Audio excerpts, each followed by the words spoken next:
It's 12:30 on Sunday at Liberal Democrat conference, and as is often the case with these things, it's a bit like being in a bad Radiohead song. The smell of bad food, no natural light, mobiles chirping. Part of me is starting to feel sorry I even came, although as we know, maybe these people have got a lot more to feel sorry for. I'm sorry we didn't win the election. I'm sorry we couldn't deliver. It's very frustrating. I think there are certain things that the party as a whole might need to apologise for when we come out of coalition Such government. as? NHS reform. I apologise. It's my responsibility to apologise. Apart from doing a U-turn on tuition fees, doing a U-turn on VAT, doing a U-turn on nuclear power, and doing a U-turn on some authoritarian restrictive orders, I see nothing to apologise for at all. How are these selling the I'm sorry badges? Really well. Are they? So I'm having to make some more up. I'm sorry mugs we have sold out of. We just wish Nick Clegg had said sorry a bit sooner. Cuts disability benefits. Those are certain things I think the party might need to apologise for. Apologise now. You've got an audience of thousands. Never apologise, never explain. Do you have anything to apologise for asking those awkward questions? Unfortunately, that's how I have to earn a living. How do you feel about the way this coalition government is treating the disabled?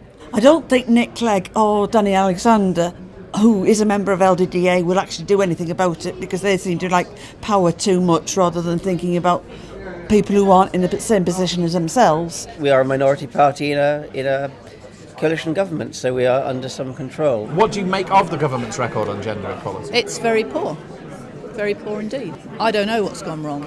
This reshuffle was not a good reshuffle for No, women. it was not. I think out of almost 100 ministerial appointments, I think 4 were women. In terms of welfare cuts and things like, clearly they impact very disproportionately on women. Simon Hughes, on my pass here it says fairer tax in tough times.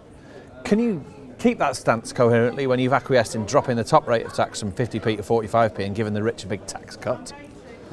We can, because our priorities in government have been, as you know, lifting the tax threshold. We want to deliver the mansion tax on which we stood at the last And what are the election. chances of that, do you think? Get the introduction of wealth taxation into British politics past a government which has a majority Tory element. Yeah. How the hell are you going to do that? Well, I can't guarantee that the government will agree. However, we know that in the run-up to the budget debates this year, there were Tories in the government arguing that it should happen. And Millionaires are paying £30,000 income tax less every year now on account of what the coalition government did in the last budget. Yeah. I mean, that's a sort of weak point in all of that, isn't it? They're not yet, because it comes in force next year.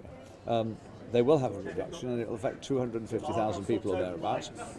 Which for anyone who believes in a more equal society must hurt. Yeah, it does, and it hurts me. We don't want it. Is there any case for apologising for what a balls was made of the AV referendum? Correct, there definitely is. Frankly, anyone who was involved in the AV referendum deserves to apologise, wear sackcloth and ashes, and go on a long pilgrimage somewhere, hitting themselves with things.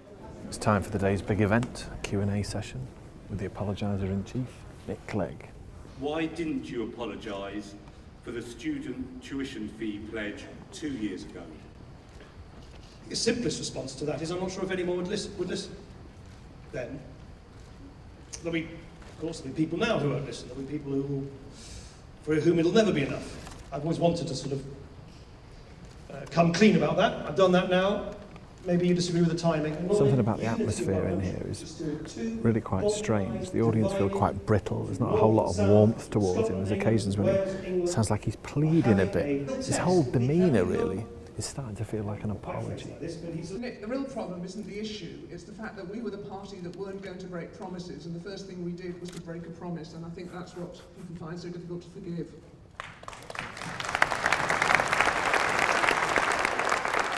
What about the disabled? What about the carers? We seem to be forgotten. One of my children gets DLA and my carer's allowance is linked to that.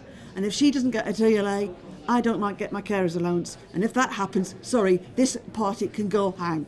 You'll leave, will you? I will have to leave. I can't be a member of a party that is kicking me further down than I feel already. For those people who say, but why on earth are you not doing everything you've ever said? Because we didn't win.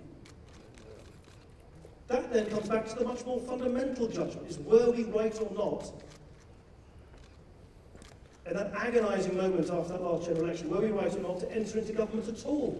It's your people who've meant to have the ear of the Prime Minister and I Ian Duncan Smith. don't kid myself that I have the ear of the Prime Minister, because I don't. But you might have the ear of Nick Clegg and Danny Alexander and David Laws and all those people. Probably not. Really? No. What gets you out of bed in the morning then, as a Liberal Democrat member? It is increasingly difficult. The coalition can survive, definitely, without Nick Clegg. Can the Liberal Democrats survive with him? That's the issue. So you're apologising for Nick Clegg in some senses? To a certain extent. Right. You'd rather someone else was... He's a really, really nice guy, and he's tried very hard to lead this party properly. What's your worst fear then, if he's still the leader in 2015? That we end up with 6 MEPs and 20 members of Parliament, and we've gone back 30 years. I like the guy, but not as leader. The rank and file of the party aren't happy with where we've ended up in the polls. They're really unhappy that our council base has been decimated with no sign of recovery from that. They're worried about the European elections, the general election. Now, this sounds tough, but there's really only one thing that can turn that round. By March next year, there'll be a lot of people sharing my point of view, and the crunch time is that next conference. Looks like I've got to come back next year.